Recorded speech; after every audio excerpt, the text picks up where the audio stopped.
Alright everybody, I wanted to have a little family history for Aunt Rose, and Uncle Phil, and Aunt Patty. And it's a great pleasure for me to entertain everybody, and everybody in this room are people that we love and adore.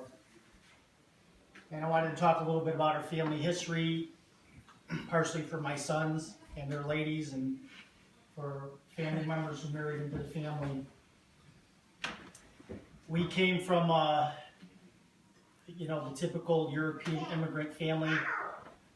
My grandparents came over on the boat. They didn't know each other.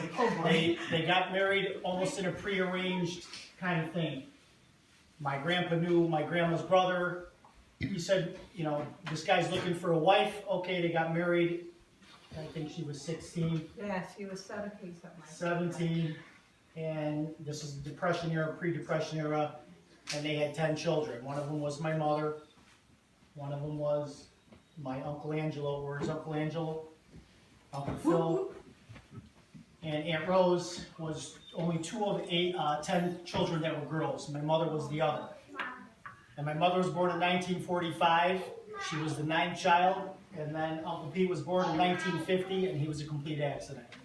And then Grandma was 1908 to 1950. She was 42 years old.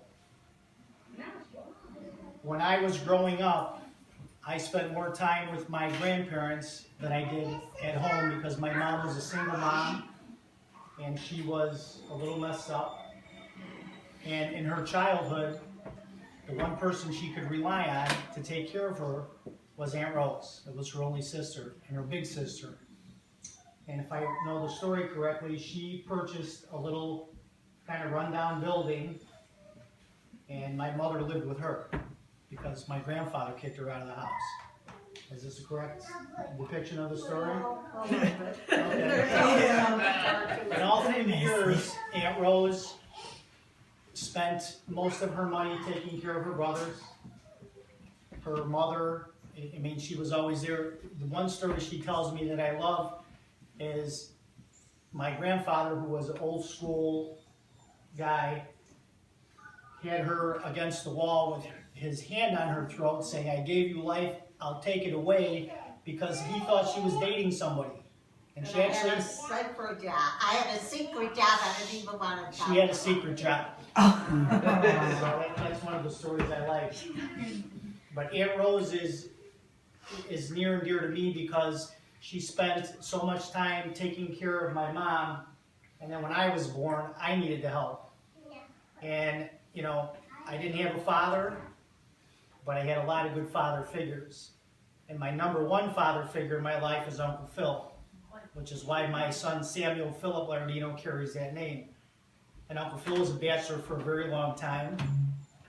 So he would pick me up on the weekends. He taught me how to fish and taught me how to swim.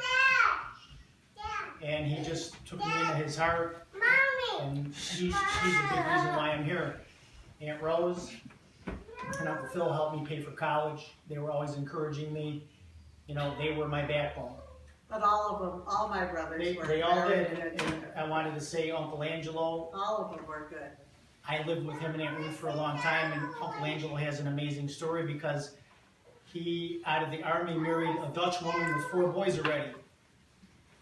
She had 4 boys, little boys, and 2 of them are here today. My cousin Ted right there, and my cousin Dean. And if you ask them who their father is, that's their father, even though by blood he's not.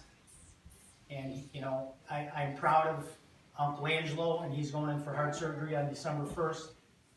And I wanted to make sure we were all together. Let's all pray for him that it's successful. Please do. But anyway, I wanted to give you a little blurb about my family history and how important these people are to me in the absence of having, real parents. So. Right, you got real parents. Rose. That's what I'm saying. That's what I'm saying. You could have blood that, never mind. Thank God that he gave God bless family. He gave us the grace. Hey, very good.